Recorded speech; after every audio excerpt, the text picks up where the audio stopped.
If you are ready to go deep and harness the full potential of astrology to shape change in your own life and the world around you, stay with me. My name is Alina, and I am the astrologer for creatives and change makers. Today we're talking about Mercury, one of the trickiest planets in the zodiac. Mercury is more things than any other planet. What I'm going to do in this video is take a deep dive into what is Mercury's essential nature. So I will not be going through, this is what Mercury in Taurus means, this is what Mercury in Scorpio means. Instead, we're going to just get into the essence of what Mercury is on his own. I think this is a really good way to learn astrology, to first understand each of the planets and their own essential intrinsic nature, and then get into each of the zodiac signs and understand each of them on their own terms in the most fundamental essential qualities that constitute what are the zodiac signs. And then with this very intimate,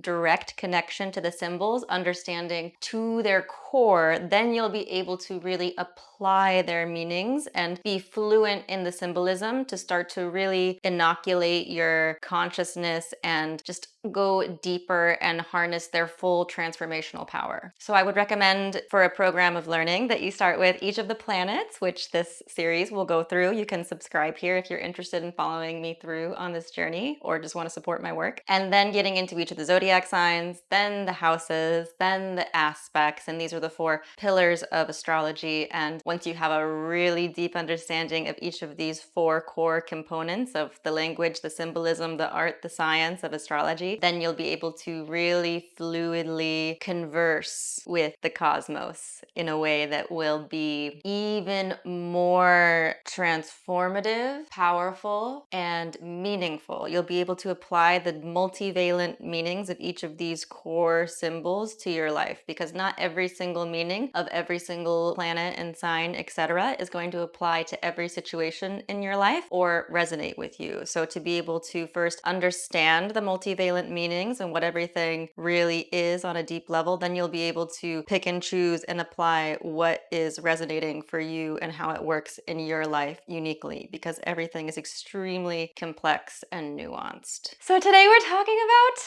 Mercury. Mercury is the trickster, the communicator, the messenger. It's hard to put your finger on exactly what Mercury is, and that is by his own design. Mercury is the only planet that is neither masculine nor feminine, doesn't play for the day team or the night team. Mercury does as he pleases. Mercury is known for his mutability. Mercury can be whatever you need him to be. He adapts to the situation. He's like a chameleon. So whether or not he is playing nice or being a little bit more malicious will depend on what's happening around him and who's nearby. Very much influenced by the surroundings in his placement in your chart and in general. In the Greek pantheon, Mercury is Hermes. Hermes Trismegistus, Thoth. Hermes is the god of communication, the god of learning, god of education and literacy. Very intelligent Mercury. Mercury governs letters, numbers, math, astronomy, astrology. You can think of Mercury as sort of like left brain thinking. So this very analytical, one before the other. And this is of course the way that language works. We speak one word at a time. When we write one letter at a time. We're taking in the details. This is the left brain way of thinking. This is also why Hermes and Mercury have to do with numbers and math. So we can think of Mercury as intelligence in a sense, but it's this very left brain, analytical, detail-oriented intelligence. Mercury also governs tools, the ability to work with your hand, craftiness, building, also business and commerce, money. These things sort of have to do with being able to put things together, analyze, fluidly maneuver many different things. Mercury is our ability to think critically. Also our sense of humor as the trickster, the communicator. This is sort of another clever nature of Mercury. Mercury loves jokes, which is fun if you are Mercury making jokes. It's less fun if you are the joke, but he will go both ways for you, probably at different times.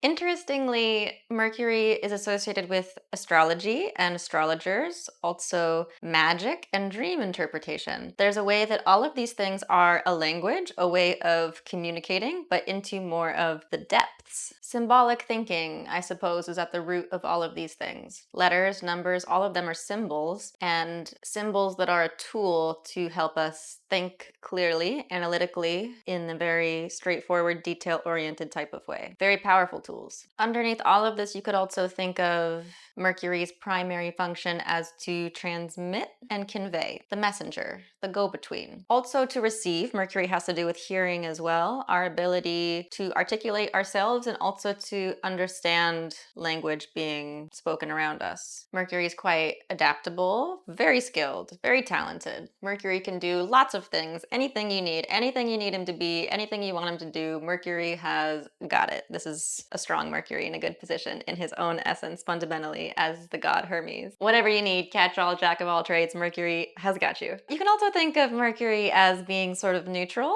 which you think of maybe Switzerland, you know, this neutrality where Mercury doesn't take sides. This can make him quite controversial. He does get some flack in the zodiac for this quality of not choosing to be this way or that way. Mercury is curious to hear both sides. Mercury is interested in understanding everything without taking a moral stance. You can think of Mercury again as tools, where a tool like a knife, for instance, is not intrinsically good or bad. You could use a knife for good, maybe you're cutting some carrots, or you could use a knife for evil. Maybe you are enacting some violence. But Mercury is just interested in how to use the knife skillfully, not making a judgment call of whether or not you should or shouldn't use the knife. We're just trying to get to know the knife and its technical ability. This is Mercury's attitude. Mercury also has his joy in the first house. I'm using his, but Mercury is really a they, them. Mercury is neither masculine nor feminine, but just for the sake of coherency, most people seem to use he for Mercury. So Mercury has his joy in the first house. The first house is a great place for Mercury. It is called the helm in traditional astrology. This is the hands on the wheel of the ship that is your life, steering the direction. So in traditional astrology, the first house, the first place, is where the ascendant is. And traditional astrologers, I am a Hellenistic astrologer, so that's what I'll be speaking on. Traditional astrology used whole sign houses, where the first house is the entire zodiac sign, where the ascendant is located. So because the ascendant is located here, but the first house is taking up the whole sign, there is a part of the first house that is above the eastern horizon. The ascendant is the exact eastern horizon. So if the ascendant is in the middle of whatever zodiac sign that is, let's say Cancer, if the ascendant is in the middle of Cancer here, then there will be part of Cancer that is above the horizon and part of Cancer that is below the horizon. And this is the reason why traditional astrologers associated the first house with both the mind. You could think of this as the air, the sky, what is above, what is mental, spirit,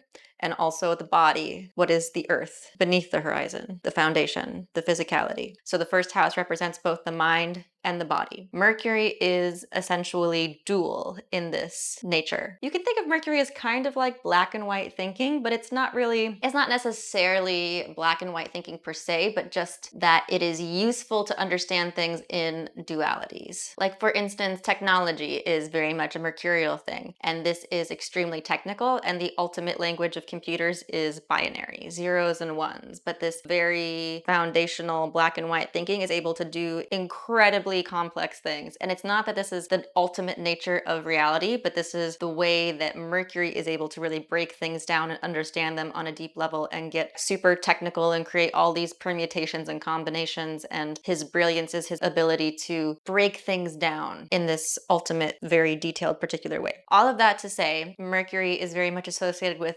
duality, in a sense, being this and that, the trickster, good and bad. So the first house makes a lot of sense for him, being that it is a place that has to do with two things, the mind and the body. It has both the sky and the earth. This is the helm. This is Mercury's joy. It can also be useful to understand Mercury through his opposite. So if you look at the Zodiac Wheel, which I will pull one up here, you can see this is a super potent symbol full of information that will be extremely valuable to your astrological learning. There's way more information here than I will dive into in this video, but if you want to blow this up and have it for your own study, this is available for download for free on my website, which you can find the link in the description below. So we can see in the Zodiac Wheel, here is the planet Mercury ruling Gemini. And we also have Mercury over here. This is Mercury's symbol ruling Virgo. So in this wheel, we have all of the zodiac signs in English on the outer circle. The next circle has their symbol and also the image associated with the constellation. So Gemini is this little symbol that looks like the number 2 in Roman numerals, and also the twins. And over here in Virgo, ruled by Mercury, we have the Virgo symbol and then also the maiden here. So it's really interesting and important to look at the zodiac signs that Mercury rules to illustrate more of who he is and get to understand him on a deeper level. So planetary rulership you can understand as each zodiac sign has a planet that rules that sign that is an embodiment of that planet's nature. So up to this point, I've talked about who Mercury is sort of in a vacuum, the most essential archetypal essence of who Mercury is. And now we can look at not this sort of platonic ideal, not this perfect abstract version of Mercury, but Mercury sort of more on the ground. This is more of an embodied, holistic understanding of who he is and how he works when you look at him in his manifestations in the zodiac. So, in ancient astrology, the way that they conceptualized the sky, the stars, was that the sky is its own world. The sky has these 12 kingdoms that are the zodiac signs. And each of these kingdoms is like a country or a region. They have their own culture, they have their borders. These is the boundaries between signs. And the planets are sort of the wandering characters who traverse around the sky world, and each of them has rulership or is the king of one or two of these kingdoms in the sky of these zodiac signs. So as the planets wander around, they might find themselves in a place that's very comfortable for them, their domicile, the place where they are the king or queen of that region, or a place where they are exalted, a place that is very supportive of their nature and what they want to do. Or they might find themselves in a very difficult place in a sign that is very antithetical to their nature, that wants to do the opposite of what they want to do. So this is the planets roaming around, the kings, the characters in the countries, the regions, the zodiac signs. And then the aspects in astrology are the relationships between the planets. So are these characters getting along? Are they supporting each other? Are they fighting? How hard is the fight? There are many different ways that we can get into evaluating the condition, the quality of each planet, each sign, each house. So I'm not going to get into all of that here, but important information for you to be able to understand this next piece about understanding Mercury through his opposite, Jupiter. So back to the wheel. We have in the zodiac wheel, this is the order in which the signs go from Aries, Taurus, Gemini, etc. And then the inner wheel here, we have the planet that rules each sign. So Venus rules Taurus, and on the inside of that, we have the label so you know what each symbol means. So we have for each sign its symbol, the planet that rules it, with it written out in English here as well. And then we have the element, the quadruplicity, whether it's cardinal, fixed, or mutable, and masculine or feminine. So all of this information is listed here. And the geometry between these different qualities is extremely significant and meaningful. But for this piece, we're just going to focus on Mercury and his opposite. So you'll notice that Mercury is opposite to Jupiter. This is true in the Gemini, Mercury ruled Gemini versus Sagittarius, Jupiter ruled Sagittarius, and also on the Virgo, Mercury ruled Virgo, Pisces, Jupiter ruled Pisces axis. So in the zodiac, Mercury is opposite to Jupiter. And that's because these two planets have opposite nature. They want to do opposite things. And it's very useful to understand the polarity that exists in each of these axes. So in the Gemini Sagittarius axis, signs that are opposite will have the same gender. So this is the masculine axis of Mercury, Jupiter, and then the Pisces Virgo axis is the feminine axis of Mercury, Jupiter. Pisces and Virgo are feminine, Sagittarius and Gemini are masculine. So Jupiter has to do with justice, abundance, good fortune, very much kind of Santa Claus energy, optimism, joy, expansion, growth, the big picture. So the ways in which Mercury and Jupiter are opposite is that Mercury tends to be very much detail oriented, analytical, sort of left brain intelligence. And Jupiter tends to be more big picture, expansive thinking, and also more concerned with ethics, justice, what is right. Jupiter is associated with God, for instance, and lawyers and judges and other kind of institutional authority figures that are promoting ethics in a way. So Mercury, in this sense, does not pass judgment. Mercury is trying to stay objective, trying to look at both sides of things. Mercury, fundamentally, his function is to question things. Mercury is not going to make a judgment, stake a claim, plant a flag. Mercury is looking around, moving around, just seeing what's out there. Jupiter function is to confirm, to say, yes, this is just, this is moral, this is the way to go, this is the direction we need to head. Almost sort of an ethos versus logos axis. So in Gemini, Gemini is a mutable air sign. Mercury is very mutable. Gemini is very mutable. Air has to do with intelligence, the intellect, also playfulness. This is also Mercury's nature. Gemini is the messenger, the communicator. So is Mercury. This is a very, very synergistic synthesis here of Mercury and Gemini. Gemini loves to communicate, very playful, got lots of jokes, full of trickster energy, super smart, super good at stuff, able to be whatever you need him to be, do whatever you need him to do, can be very good with technical things in the hands, or more so analytical, brainy, or more so intelligence of communication and strength of articulating and being understood. This is the masculine air version of Mercury. Then we have Virgo. Virgo is the mutable earth version of Mercury.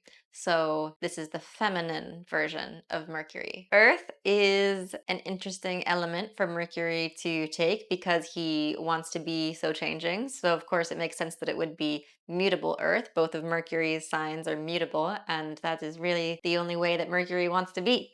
So in the Virgo manifestation of Mercury, we have a sign that is extremely detail oriented, very good at getting things done. Virgo has a much more practical bend to it, whereas Gemini, as an air sign, is like, we could just think about this. Let's just see what's out there. It doesn't have to necessarily mean anything or go anywhere.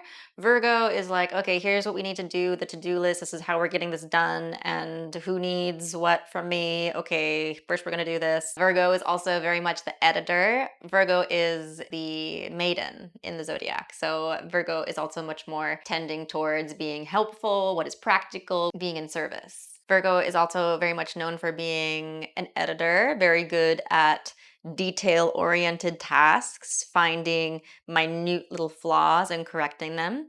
For this reason, Virgo can sometimes be associated with a little bit of perfectionism, especially as the maiden, I think. So Virgo tends to have a little bit of a better rap in the zodiac. Gemini, as the twins, has very much this dual nature of being good and bad, and Gemini sort of tends to get a worse rap in the zodiac for being two-faced, or being able to sort of be this person and then that person, depending on what the situation calls for. They can sort of change their face in a way, which can be quite concerning if you are in a relationship with a Gemini and you're wondering, well, who are you really? What do you really believe in? Is this all just a game to you? Where are you actually underneath of this all?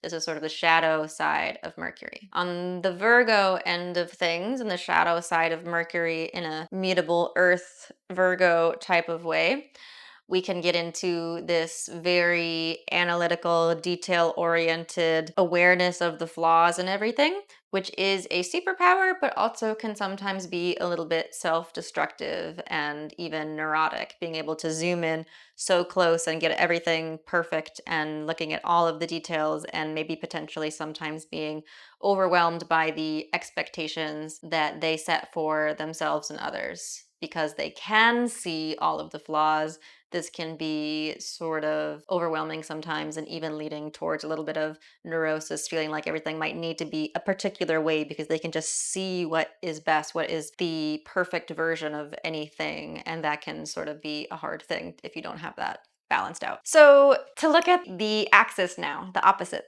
we have, again, Gemini opposite Sagittarius. So in this opposition of air, Mercury, Gemini, and fire, Jupiter, Sagittarius, both mutable because they are in this axis. Signs that are opposite also share the same quadruplicity. The fundamental opposition here that we see is that Sagittarius is full of passion. Sagittarius, as a Jupiter-ruled sign, normally has something that they are very passionate about, that they almost tend to want to evangelicalize in a way. It could be something about justice, it could be something about religion, one of these kind of Jupiter sort of big picture idealist type of things that they really want to spread the word, mutable fire, forest fire, let's get it out there and get everybody on our same page and go forward into what is just and righteous and good. This is the centaur as well. Very much kind of a warrior spirit pushing forward an ideal and ideology or something like that. Gemini, not so much. Gemini can see how that could be good. He could also see the other side of it. Gemini is going to ask, but what about the other guy? There's probably validity to both sides of this. Air signs also tend to be a little bit more dispassionate, not so much passion. They can almost be sort of cold sometimes, is a quality that gets associated with air signs, opposite to this fiery passion of Sagittarius. Gemini just wants to think about stuff and have fun.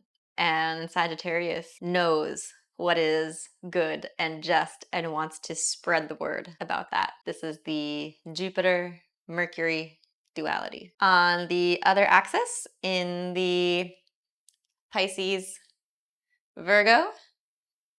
axis, the feminine axis of Mercury and Jupiter, we have the very detail-oriented, practical Virgo with this analytical, detail-oriented Virgo against the big picture, dreamy Pisces. Again, this Jupiter of idealism is very dreamy because it's a water sign now, whereas Sagittarius had more of this fire of passion and spreading. As a mutable water sign, Pisces is more in this kind of liminal, almost subconscious, dreamy, artistic healer state, where as a mutable water sign, Pisces is very empathetic and very much can feel what's happening in people around them, and has this ideal. Pisces is the mystic more so. So Sagittarius is sort of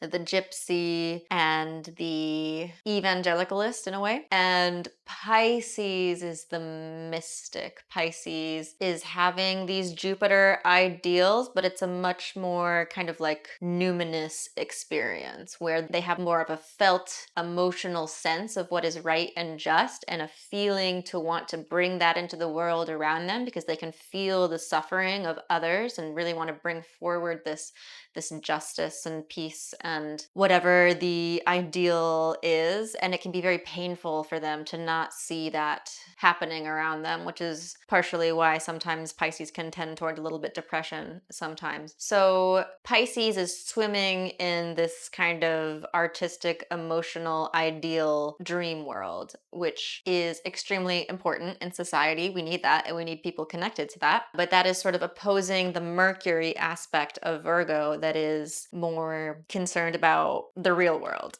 Virgo is probably the best at navigating the real world, the nuts and bolts, getting things done, putting the pieces together, enacting the things that need to be enacted. And Pisces might be the sign that struggles the most with those kind of earthy, practical things and is much more in this mystical, dreamy place in these ideals. So you can think of the Jupiter Mercury axis here as kind of Pisces, the big picture, dreamy, ideal, and then Mercury, okay, but what do we need to do? How do we get things done? Getting the details sorted out, the big picture and the small picture. And this is more of that water earth duality where water is going to have this more healing, emotional, creative bend to it, where earth is going to be more practical, functional. What are we doing? Water doesn't care about that so much. To bring it back to the Sagittarius Gemini axis, one more time, another essential function of Mercury is to destabilize through this questioning, whereas Jupiter is in its function to stabilize and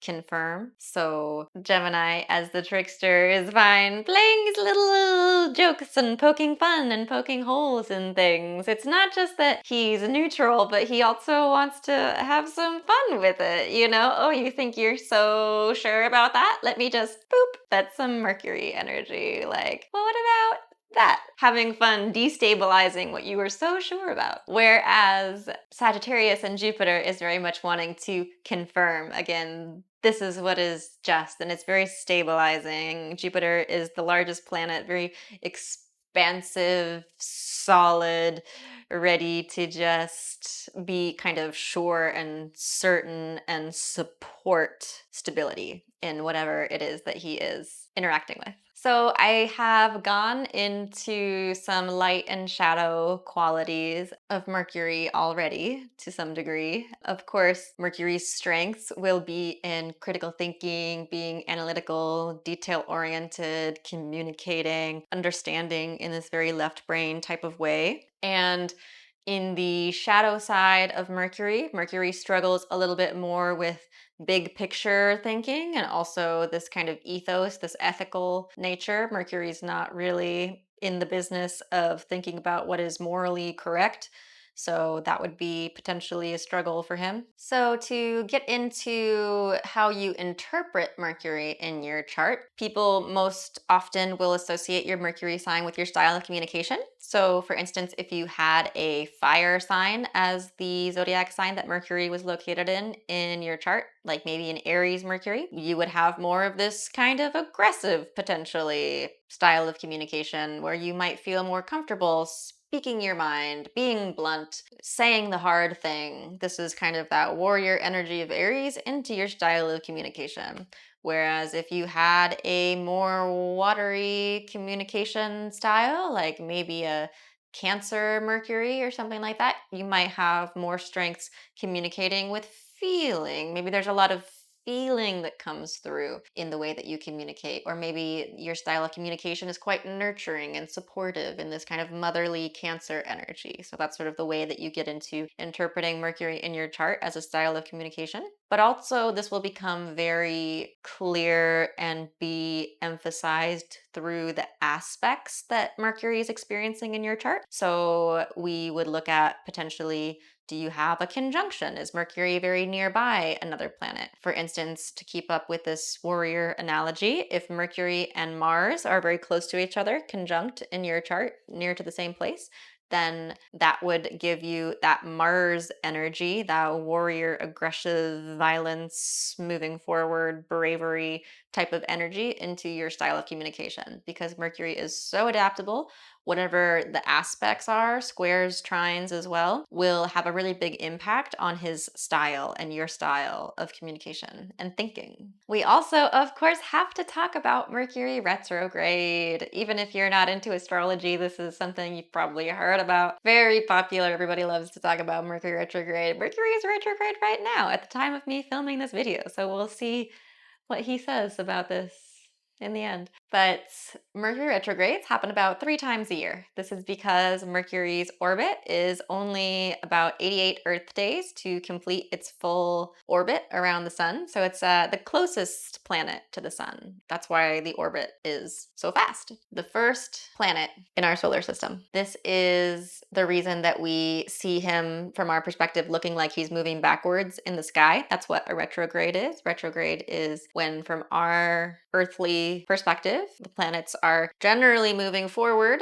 in the order of the zodiac, but occasionally they turn around and start to move backwards, and this is a retrograde. And then they'll move forward again. This happens the most frequently with Mercury because of how short his orbit is, how close he is to the sun. So things that you might experience during a Mercury retrograde could be things that Mercury rules, the different qualities of life that I mentioned at the beginning that Mercury is in charge of. Those types of things might start to sort of come undone or move a little bit backwards in a way. So, for instance, Mercury rules technology, the nuts and bolts of things, how things fit together and work, the function of all of the tools that we use in the world. So, oftentimes when he starts to move backwards, he starts to play his little jokes and he says, oh, maybe this won't work after all. We're just not going to have that work. Lots of times things will just not function as they should. This is the general thing people associate with Mercury retrogrades. Also can be struggles with communication, sometimes saying things that you later regret. Anytime a planet is in retrograde, moving backwards, that sort of gives it this backward looking orientation too. So it could sort of bring up something from the past. Maybe during a Mercury retrograde, you had done something in the foreshadowing period. The foreshadowing period is when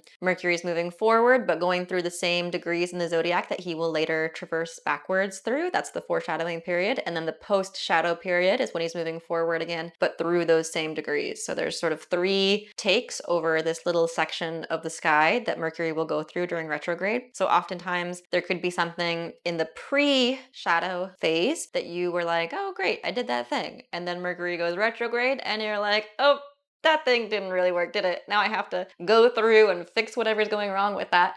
And then by the time he starts going forward again, hopefully whatever that issue was straightens out. This is some general symbolism that you'll notice with Mercury retrograde. Can also be saying things that you later regret, issues with communication, miscommunication. Also, Mercury is associated with business, as I mentioned, so sometimes Mercury retrograde can actually be good for business and businessmen, but it depends, of course, or it could be maybe things more like refunds, but some things connected to commerce can sometimes come up with Mercury retrograde. It can also depend on the sign that he's in. But from my perspective as a traditional astrologer as well, I understand that not every transit will impact people the same. So depending on whether or not this Mercury retrograde is hitting any natal planets in your chart, or whether or not you were born with a Mercury retrograde, or whether or not Mercury is activated in one of the Time Lord techniques, this is some different things you would take into account to consider whether or not a Mercury retrograde will have an impact on you, because some people will feel a Mercury retrograde intensely depending on their chart, and some people might not really notice it too much. Not every Mercury retrograde is the same for all people at all times. So if we were having a consultation together looking at your chart, I would consider the planets that were there over which Mercury was going retrograde, and we could also look at different points in the past when Mercury was in retrograde in that same point in your chart to consider how this might affect you, for instance. And because Mercury is retrograde 3 times a year, that's another reason astrologers will often kind of be like, people really tend to overblow this because it is quite often, you know. Mercury retrograde is about 3 weeks long, so that's going to be 3 times 3, about 9 weeks out of our 52 weeks a year that Mercury is retrograde. And then if you count the foreshadowing period and then the period afterwards, that's going to be about 9 weeks for each retrograde cycle, which turns into 27 weeks out of our 52 weeks. So that's just a whole lot of weeks of the year that Mercury is sort of either in retrograde or in his pre or post shadow period. So you're just not always going to notice it the same for all people. It really just depends on your chart. There's lots of different things that we could look at to figure out whether or not you will be very affected by a given Mercury retrograde. Maybe you'll always sort of feel a little bit, but it can be quite dramatic, or it could be not very dramatic at all. Another thing about Mercury being the closest to the sun is that he is sort of the gatekeeper, sort of the gatekeeper of information, the light, the spirit of the sun. Mercury is the go-between the sun and all of the other planets. So that sort of contributes to his symbolism as the messenger. Another super interesting thing about Mercury being so close to the sun is that he can never, therefore, be more than about 28 degrees away from the sun. So your Mercury sign will always be either in the same sign or one sign before or after your sun sign. This is interesting when we get into this concept of being under the beams of the sun and the maximum elongation period of Mercury. So, of course, the symbolism of astrology comes from the way that the planets look visually to us when we gaze out at the sky. Ancient astrologers were just looking out at the sky and seeing how planets were moving and the way that these visual experiences correlated with events that were happening on Earth. So, with the concept of being under the beams of the sun, this is when Mercury is between kind of 15 and 3 or 1 to 15 degrees away from the sun. So when a planet is very close to the sun, then you cannot see that planet very well because the sun is extremely bright. It'll wash out everything around it. And this is when you might have a Mercury that is a little bit more merged with the ego, for instance. If your Mercury in your chart is under the beams, if your Mercury is very close to the sun, this can sometimes indicate people who maybe don't have as much of a super pronounced left brain critical thinking, analyzing function to them. That sort of Mercury aspect of themselves is sort of washed out in a way. It's not as clear or pronounced. It's sort of merging with the ego. Whereas if you were born with Mercury more towards its maximum elongation period, where Mercury is maybe up to 28 degrees away from the sun, then this is when we have the experience visually of Mercury as being either a morning star or an evening star, where in the morning star version of Mercury, he is coming up above the horizon before the sun does. So we see Mercury clearly in the early morning. And the evening star version of Mercury in this maximum elongation period is when Mercury is behind the sun and we see Mercury after the sun goes down. He's an evening star in that situation. So in these instances, this is when Mercury is visually, from our perspective, looking out at the sky, the clearest. So symbolically, this tends to represent someone who might have a very strong Mercury faculty, this very strong thinking, analyzing, detail-oriented, trickster type of energy, that this is something that is strong and pronounced and an aspect of themselves that is quite clear and has its own kind of independence. Some people also talk about the difference between if you are born during a maximum elongation period, having a morning star Mercury might be someone whose ideas tend to be a little bit more innovative, where Mercury is coming out before the sun. So sort of Mercury representing the ideas, the thinking faculty. So having your own unique original thoughts that are coming out before the light of the sun, the ego has a chance to shine and sort of take over in that sense. And then evening star Mercury people might tend to have more of this post-processing analytical thinking ability, where they are able to receive information, the facts, synthesize, and really get into this kind of concrete, detailed, break it up, make it make sense, create form and structure out of it, if that makes sense. However, there is one more situation that is unique rather than being in the elongation period versus being under the beams. If you were born with Mercury exactly on the sun, exactly conjunct the sun within a degree, this is called a Cazimi, or when Mercury is in the heart of the sun. So this has a little bit of a different symbolism. This can be more of a powerful, potent exclamation point of Mercury and the sun kind of synthesizing something coming into a new cycle. You can think of like an eclipse or a new moon type of energy where Mercury and the sun have kind of more synergy. Mercury becomes the heart of the sun. So this can be a very symbiotic relationship between the sun, the ego, and Mercury's critical thinking ability. It could also be helpful to talk about the difference between Mercury and the sun, because people do talk about the sun as the mind, and I have been talking about Mercury as the thinking faculty. So they are a little bit different. So the sun is more of consciousness, the ego, your sense of self, whereas Mercury is again this critical thinking left brain version of things. So Mercury is not the totality of the mind. The mind also has the right brain that's more concerned with big picture, taking in images, more kind of intuitive sensing. And Mercury is just this analytical left brain communication style. It's not your whole sense of self or identity. So that is more or less Mercury on his own terms. If you resonate with the way that I think about and talk about astrology and would like some help interpreting your birth chart, I do offer consultations for 60 or 90 minutes where we get into the essence of who you are, your character, your purpose in the 60-minute natal reading.